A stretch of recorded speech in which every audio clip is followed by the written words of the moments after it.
अस्सलाम वालेकुम जी, मैं हूं ज़िया बलोच। सबसे पहले मेरी दुआ है कि आप दुनिया भर में जहां कहीं भी हों खैरियत की बेहतरीन हालत में हों। सामिन, समबड़ियाल इलेक्शन था, एक एमपीए का इलेक्शन था, उससे कोई फर्क नहीं पड़ रहा था। अगर सीट पीटीआई को मिल जाती कोई फर्क नहीं पड़ना था। अब नून लीग को मिल गई है, कोई फर्क नहीं पड़ता। क्यों? कोई प्रॉब्लम नहीं है। पंजाब असेंबली में पीटीआई के पास जो लोग हैं वो ना होने के बराबर हैं। उनमें अगर एक और फाखिर निशात घुम्मन भी आ जाता तो क्या फर्क पड़ जाता। और दूसरी तरफ असेंबली में जनाब मरियम नवाज साहिबा को अक्सरियत हासिल है, उन्हें फॉर्म 47 वाले लोग इकट्ठे किए हुए हैं। अगर एक बढ़ गया तो उससे भी कोई फर्क नहीं पड़ा। और इस पर मैं गुफ्तगू भी ज्यादा नहीं करना चाहता था। मतलब हुकूमत से यही तवक्को थी ना कि वो जनाब धांधली करेगी और एक सीट जीत लेगी। लेकिन ये एक सीट हुकूमत के लिए किस तरह गले का फंदा बनने जा रही है, आज मैंने ये बताना। ये एक सीट का इलेक्शन नहीं रह गया, ये हुकूमत के लिए तौक बन गया है। और इसने जितना डैमेज किया है जनाब पंजाब गवर्नमेंट को, और खासतौर पर जो फौज ने 10 मई को एक बड़ा नाम कमाया था, बड़ी जबरदस्त किस्म की इज्जत कमाई थी। वो कहते हैं जी पासपोर्ट की जनाब वैल्यू बढ़ गई है। लेकिन मरियम नवाज ने उस सारी की किराए पर, सारी मेहनत पर पानी फेर दिया है। और इस वक्त ये एक, मैं कम से कम भी लफ्ज इस्तेमाल करूं तो ये हुक्मरानों के लिए, एस्टेब्लिशमेंट के लिए गले का फंदा बनने जा रहा है। ये क्या मामला है, इस पर मैं बात करता हूं, इसकी तफसील इंशाल्लाह सिर्फ इसी एक मौजू पर मैं आपको बताना चाहूंगा। लेकिन मैं पहले कुछ तफसील आपको बता दूं कि इस हवाले से जो लोग हैं वो क्या कहते हैं। सरवर बारी साहब कहते हैं कि ये समबड़ियाल का जो चुनाव था ये 8 फरवरी का मकरू तसलसल है, वही सफबंदी है, वही धांधली है, बिल्कुल एग्जैक्ट। और जिसे कहते हैं नाकाबिले, बार बार उसको जरूरी नहीं है कि उसको बयान किया जाए, लेकिन अहमियत इसकी बढ़ गई। अलीना शिगरी वो जनाब एक एंकर हैं और गैर जानिबदार एंकर हैं। वो कहती हैं नून लीग का तो वोटर ही बाहर नजर नहीं आया, लेकिन वोट उनके निकल रहे थे। एक तरफ तो हुकूमत दावे कर रही है कि उसकी मकबूलियत और अवाम में पजीराई बढ़ रही है, तो दूसरी तरफ कंटेनर लगाकर रास्ते बंद कर रही थी, पोलिंग एजेंट्स को बाहर निकलवाया जा रहा था। यह जीत पुलिस और इलेक्शन कमीशन के नाम की जानी चाहिए, यह नून लीग की नहीं है, यह पुलिस की जीत है। कमर मैकन जनाब एक बाखबर सहाफी हैं, उन्होंने बताया, वो कहते हैं जनाब के मुसद्दका जराए के मुताबिक समबड़ियाल इलेक्शन से पहले इतवार को इलेक्शन हुए। जुमे वाले दिन तमाम प्रिजाइडिंग अफसरान को एक महफूज मकाम पर ले जाया गया। उनसे पहले ही साइन शुदा फॉर्म 45 बनवा लिए गए और वही फॉर्म 45 मीडिया को जारी किए गए। इन फॉर्म्स पर किसी पोलिंग एजेंट के साइन नहीं है, बल्कि उनको कहा गया कि अगर आप हुकूमत की मर्जी के मुताबिक काम नहीं कर सकते तो अभी छोड़कर चले जाएं, आपकी जगह मुतबादिल को लगा दिया जाएगा। आपको वही करना होगा जो आपसे कराया जाएगा। यही वजह थी जनाब कि इनके पास फॉर्म 45 थे ही नहीं। मिसाल के तौर पूरे इलेक्शन कैंपेन में, इलेक्शन कैंप में, पोलिंग बूथ पर एक प्रिजाइडिंग ऑफिसर बैठा हुआ है, लेकिन उसके पास जनाब फॉर्म 45 ही नहीं है। वो तो पहले साइन करके दे आया था। मतलब इस किस्म की मज़हका खेज किस्म की सूरत हाल सामने आई थी। और एक बात और मैं आपको बताऊं, मोहतरमा मरियम नवाज साहिबा की ख्वाहिश थी कि जो नून लीग के वोट हैं वो तहरीक इंसाफ से डबल होने चाहिए। तो पहले इन्होंने पीटीआई को जनाब 45,000 और जो जनाब नून लीग का उसको 52,000 दिखाया। फिर उन्होंने बढ़ा दिया, पीटीआई को 49,000 और उनके 78,000 किए गए। लेकिन बाद में चूंकि हुक्म था कि नहीं, कुछ भी हो जाए ये डबल मुझे विक्ट्री चाहिए, तो जनाब पीटीआई के फिर 39,000 कर दिए गए और नून लीग के 78,000। मतलब डबल भी किए जाएं तो उससे भी ज्यादा जनाब वोट बनते हैं नून लीग के। ये चूंकि मोहतरमा की ख्वाहिश थी वो कर दिया गया, लेकिन ख्वाहिश किस तरह इनको डुबो रही है इसका मैं अभी आपको बताता हूं। सदर बस्ती पंजाब अहमद चट्ठा पीटीआई के रहनुमा कहते हैं पूरे समबड़ियाल को बंद कर दिया गया, रिटर्निंग अफसर के दफ्तर को चारों तरफ से सील कर दिया गया।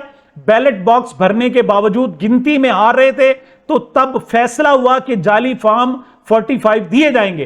पहले ही 20,000 से 50,000 तक बेल्ट पेपर्स अपनी मर्जी से पहुंचा दिए गए। अच्छा, हैरत अंगेज बात है कि आमतौर पर जो जनरल इलेक्शन होता है उसमें टर्नआउट ज्यादा होता है, जो जिमनी इलेक्शन, बाई इलेक्शन होता है उसमें टर्नआउट कम होता है। लेकिन यहां जो जनरल इलेक्शन से भी 20,000 वोट ज्यादा जनाब डाले गए। और खासतौर पर इसमें जनाब दोपहर 3 बजे तक 20% थे और उसके बाद 80,000 वोट आखिरी 2 घंटों में डाल दिए। वो 15 मिनट का जनाब जो गैप आया उसमें ये सारी वारदात डाली गई, पुलिस वालों सबको निकाल कर डब्बे तब्दील किए गए। अच्छा, साकिब विर्क साहब है, सीनियर सहाफी हैं, वो कहते हैं मैंने एक दफा चीफ इलेक्शन कमिश्नर से पूछा कि आखिर आपकी इमरान खान से मुखालफत की वजह क्या है, तो उन्होंने जवाब दिया कि इमरान खान ने 8 जुलाई 2022 को खुशाब जलसा में मेरी अहलिया की आला ओहदे पर पोस्टिंग को नून लीग हुकूमत की जानिब से रिश्वत करार दिया था। इस हवाले से साकिब विर्क कहते हैं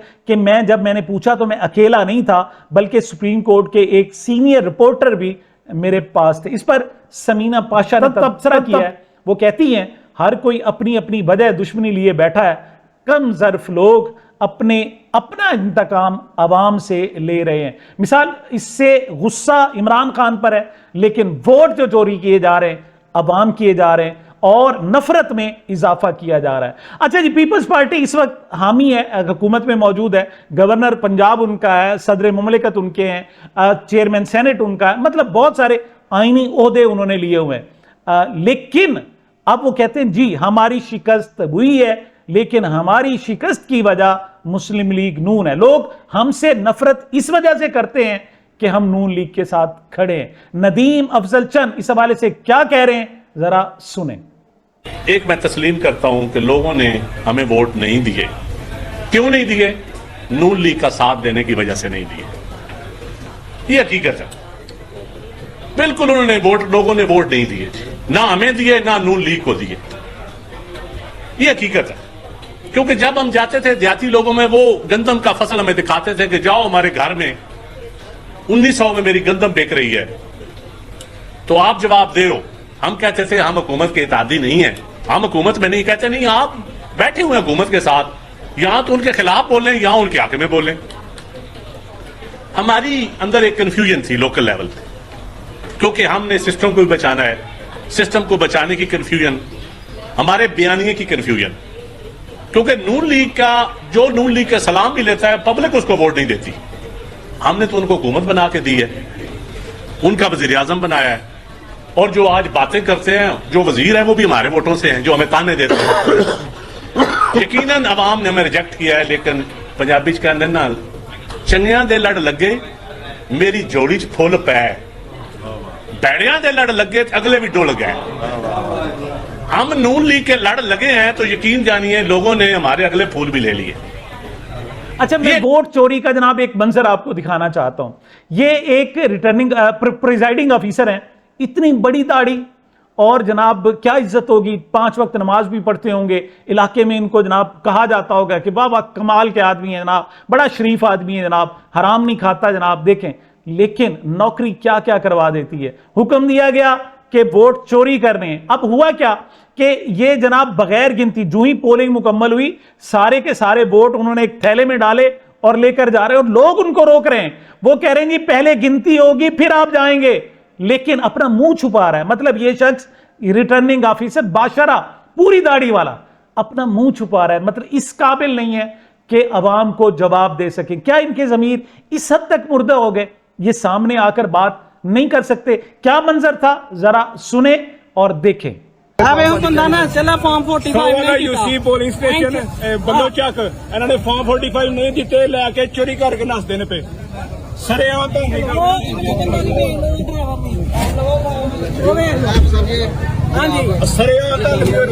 चोरी करके नसते ने पे।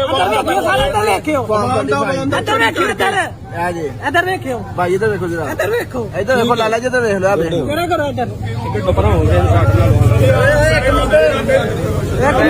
एक मिनट सबर कर ले, कभी काली है।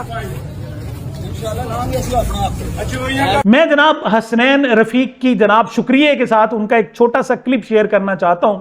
ये मेजर साहब हैं जनाब, रिटायर्ड मेजर, पीटीआई के वहां पर प्रिजाइड जो है पोलिंग एजेंट थे। अब होना यह चाहिए फॉर्म 45 जितने भी हैं उन पर तमाम पार्टियों के पोलिंग एजेंट्स के दस्तखत होते हैं, लेकिन इन्होंने तो वहां साइन ही नहीं करवाए। ये तो वोटिंग मुकम्मल हुई, बक्से उठाए और आरओ ऑफिस में ले आए और वहां अपनी मर्जी से बनाते रहे। और जितने भी मतलब अब तक फॉर्म 45 जो सरकारी तौर पर अपलोड किए गए, उसमें रिटर्निंग ऑफिस जो पोलिंग एजेंट्स है मुख्तलिफ जमातों के, उनके दस्तखत नहीं है, और जिन चंद एक पर दस्तखत है, मजेदारी की बात यह है कि उसमें पीटीआई जीती हुई है। ये क्या कह रहे हैं असरैन रफीक कि किस तरीके से टेक्निकली धांधली हुई, जरा सुने। जरा ये जरा क्लोज होकर दिखाइएगा। ये एक फॉर्म 45 है, गवर्नमेंट हाई स्कूल 100 वाला। इसमें फार निशात के 324 वोट उन्होंने दर्ज किए हैं और हिना अरशाद जो नून लिखी हैं इनके 392। अब जब भी कोई फॉर्म 45 पे वोट लिखे जाते हैं कि इसके इतने वोट हैं, इसके इतने वोट हैं, तो उम्मीद जो वहाँ पोलिंग एजेंट होते हैं उनके साइन होते हैं। अब ये देखें, ये साइन और ये साइन ये एक बंदे ने किए हैं और ना यहाँ निशान अंगूठा है ना यहाँ निशान अंगूठा है। अब आप बात समझे, इन्होंने किया क्या है? इन्होंने ये किया है कि इन्होंने पहले ही इस तरह के जाली फॉर्म 45 बना लिए थे और वहाँ जो पोलिंग एजेंट थे उनके साथ बदतमीजी की, उनको ज़दकोब किया, उनको तशद्दुद का निशाना बनाया और उन्हें ये फॉर्म 45 पकड़ा रहे थे। ये form 45 major retired Zafar Gondal साहब को वो दे रहे हैं, तो गोंदल साहब कहते हैं कि ये क्या, हमने नहीं चाहिए, ये हमने वोट की गिनती करें। और फिर पुलिस वाला क्या कहते हैं कि आप खुद गिनती कर लें। नहीं, जब उनको जो प्रिजाइडिंग अफसर था वो मेरे से भी उम्र से बड़ा था, 70-72 साल का होगा, और वो बेचारा रेजिस्ट कर रहा है, लेकिन अवैध सब इंस्पेक्टर उसको इस तरीके से घसीटा जा रहा है कि जैसे मुल्ज़म को लेके जाते हैं और जबरदस्ती उसको वैगन में बिठाया। हमने कहा जी हमने ऐसे नहीं जाने देना। अच्छा, जो प्रिजाइडिंग ऑफिसर था वो रजिस्ट कर रहा था कि अभी गिनती नहीं हुई। हाँ, नहीं हुई। और जो सब इंस्पेक्टर था, जो पुलिस का जो एक गुल्लू भट्ट था, जो मुलाजम था, वो उसके साथ बदतमीजी कर रहा है, ज़दकोब कर रहा है कि तुम गाड़ी में बैठो, गाड़ी में मुल्ज़म की तरह बिहेव उसके साथ करके और जबरदस्ती उसको गाड़ी में डाला है। हम सारे उधर, हमने कहा जी हम ऐसे नहीं जाने देंगे, हमें आप फॉर्म 45 दें। हमें ना हमारे सामने बक्से खोले गए, ना हमारे दस्तखत करे हैं, ना हमारे सामने काउंटिंग। अच्छा, एक और जनाब पोलिंग कैंप का मैं आपको नजारा कि एक रिटर्निंग ऑफिसर वहां से वोट उठाकर भाग रहा है और लोगों ने उसे पकड़ लिया और उसे कहा नहीं आप रिजल्ट देकर, वो कहते मेरे पास फॉर्म 45 है ही नहीं। तो तुम यहां झक मारने आए थे, कुछ शादी वलीमे में आए हुए थे? तुमने फॉर्म 45 के लिए तो आए थे ना कि जो टोटल वोट होंगे उस पे जनाब मैं तमाम जो पोलिंग एजेंट्स हैं उनसे दस्तखत कराऊंगा। तो जब इन्होंने रोका तो उसने कहा जी मैं आम कागज पर लिखकर और अपनी स्टैंप अपने दस्तखत करके देता हूं। फिर लोगों ने जाने दिया। क्या मंजर था, नौजवान क्या बता रहा है, जरा सुने।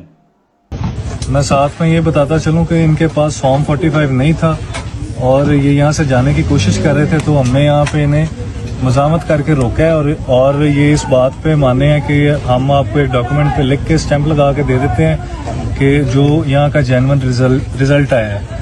तो ये भी लिख रहे हैं और यहाँ पे ये स्टैंप लगाएंगे और ये इस डॉक्यूमेंट की लीगैलिटी जो है वो काउंट होगी फिर। जी सर जरूर। और ये प्रिजाइडिंग ऑफिसर है भांगट के जी, यूनियन काउंसिल कन्नन से हैं और ये गांव है भांगट। जी सर। अच्छा, ये लोग इतने बेशरम हो चुके हैं कि अब इनको शर्म करीब से भी नहीं गुजरती। ये फिजा खान साहिबा एक एंकर पर्सन है और सीनियर रहनुमा मुस्लिम लीग नून हनीफ अब्बासी साहब है। ये 10 रुपए का नोट है, एक को 9 कर दिया गया है। तो उन्होंने कहा अच्छा ये बताएं कि अब ये 10 रुपए नहीं होंगे, 90 रुपए होंगे। किस ढिठाई के साथ, बेशर्मी के साथ कह रहे कि नहीं ये 10 रुपए ही रहेंगे, ये 90 नहीं हो सकते। तो फिर तुम कैसे जीत गए? तुम्हारा नवाज शरीफ कैसे जीत गया? तुम्हारी मरियम नवाज कैसे जीत गई? इसी तरह तो जीती है। तुमने 10 रुपए नोट को 1 को 9 कर दिया और बाजार में तुम ले जा रहे हो मार्केट में और कह रहे हो जनाब ये 10 रुपए नहीं 90 रुपए है। ये किस तरीके से लाइव बेइज्जती हो रही है, जरा सुने। बड़ा डिस्कस हो रहा है, ये 10 है या 90 है? ये तो जाली काम है ना, 10 को आपने 90 किया, मतलब ये 10 कंसिडर होगा 90 होगा? नहीं 10 ही कंसिडर होगा, 90 कैसे होगा? तो फिर ये 90 क्यों नजर आ रहा है? बाइक पे तो नहीं हो सकता। ये 90 नजर क्यों आ रहा है? नहीं, ये मेरी और आपकी बाइक पे तो नहीं हो सकता। तो ये वैसे मार्केट में 10 की हैसियत से चलेगा, 90 की हैसियत से? 10 रुपए है, 90 की हैसियत से नहीं चल सकता। आप जो कहना चाहती हो मुझे समझ आ गई। नहीं, मैंने मैं आता हूं कि जनाब ये एक छोटा सा इलेक्शन, एक पीपी सतह का, संबड़ियाल का, सियालकोट का, पीपी 52 का, गैर मौसर जिसकी कोई अहमियत नहीं है, उसको वोट चोरी और मोहतरमा मरियम नवाज साहब की तरफ से जिद कि जनाब मुझे डबल जनाब इसकी लीड चाहिए, कि इस तरीके से मैं जनाब दुनिया को बताना चाहती हूं।